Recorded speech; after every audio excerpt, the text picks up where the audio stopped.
La grande ablution. La façon admissible. Les obligations fondamentales du lavage rituel sont l'intention de se démettre de l'état de pollution, se laver entièrement de la tête aux pieds. La façon idéale de faire la grande ablution.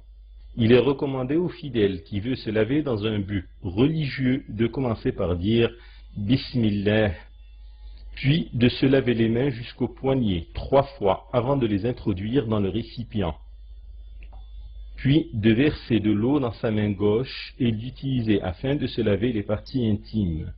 Il serait bon ici d'utiliser du savon pour se nettoyer plus efficacement. Puis se relaver sa main gauche au savon, puis de débuter son lavage par les organes que l'on lave habituellement lors des ablutions. Maïmouna, l'épouse du prophète, sallallahu alayhi wa sallam, raconte que ce dernier se rinçait la bouche et les narines, puis se lavait le visage et les mains jusqu'au coude. Puis, lorsqu'il arrivait à la tête, il ne l'essuyait pas, mais la lavait à l'eau. Aïcha dit qu'il imprégnait ses doigts dans le récipient d'eau, puis les faisait pénétrer dans sa chevelure jusqu'à ce que l'eau atteigne le cuir chevelu.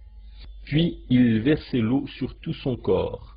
Il est recommandé, jugent les juristes, de se frotter en même temps les différentes parties du corps, en débutant par le côté droit et en insistant sur les aisselles et le nombril. Puis, enfin, il se lavait les pieds. Les juristes estiment que si le fidèle a déjà lavé ses pieds au cours des ablutions préalables, alors il ne lui est plus recommandé de les laver après, sauf si le sol est boueux ou sale. Il serait souhaitable, en fin de lavage, de faire une des prières invocations des ablutions.